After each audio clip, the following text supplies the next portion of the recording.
So guys, it's David here, and I stepped back into the gym today after my week of deload and after binge eating like a fat fuck.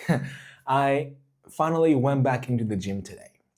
Now, initially, I was not planning to go because I felt bloated. I looked fat. I had all these insecurities because I was thinking to myself, what would other people think of me? I put on so much weight and it feels like that I have just given up on life. And certainly my belly was really reflecting that image.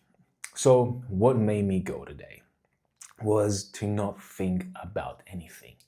And no, I wasn't thinking in my head that people won't judge you at the gym, that people who go to the gym all have the purpose of improving themselves, therefore, nobody's gonna judge. I wasn't thinking like that, but rather I was just not thinking at all. You see, guys, our insecurities, our fears, what are they? They are mere thoughts. So, what if we can just turn off our thought? And what if we can just stay in the present and not think about anything? Then wouldn't that mean we won't have any more fear? That we won't be so cautious about our insecurities and our own imperfections? You see, this is the big what if question.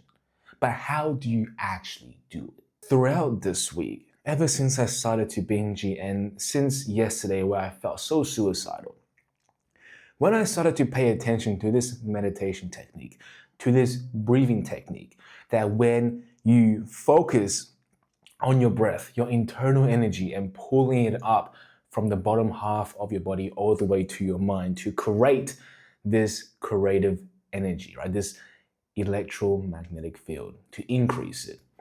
And it took some practice. But after 10 minutes, right, 20 minutes, I was able to focus and hone in onto the breath that is traveling up my spine to my head. And when that energy reached my head, it was clear, right? I was thinking nothing. My head was for once clear. The depression, the suicidal thoughts, the doubts, but most importantly, the guilt that I had for myself for what I had done yesterday vanished.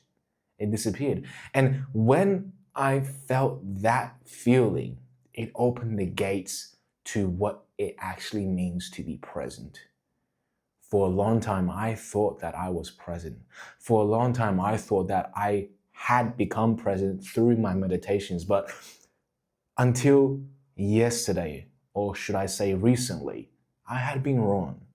Because to really experience what it means to be present means you are not even thinking at all. And the closest experience I could have with this feeling is when I was on Xanax, right? When I was on a shit ton of benzodiazepines and it just kills your nerves, right? Kills your anxiety. And this is exactly the same feeling.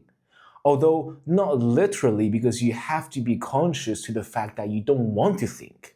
Where on pills, it literally just mechanically forces your brain not to think. But that was the closest feeling. And because of that feeling, I managed to go to the gym, right? Not because I thought people won't judge because everyone there is to improve on themselves.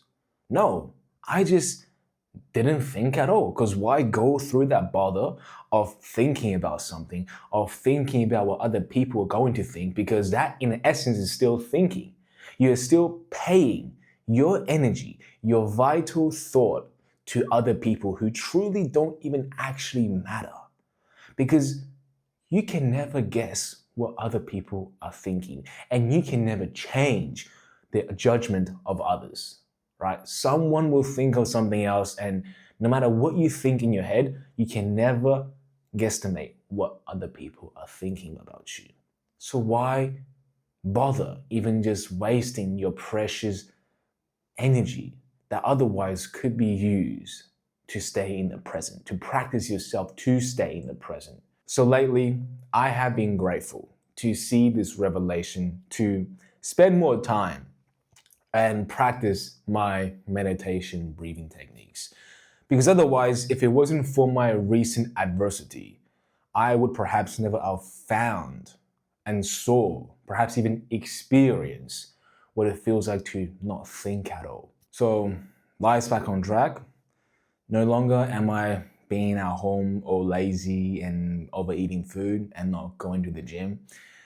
I feel great, most importantly. And tomorrow I will even be better because as we put more action into improving our life, by default, our life will get better. So I'll see you guys tomorrow, but I do hope you guys had learned something from this. But if not, like always, I'll be here for you guys tomorrow. Good night.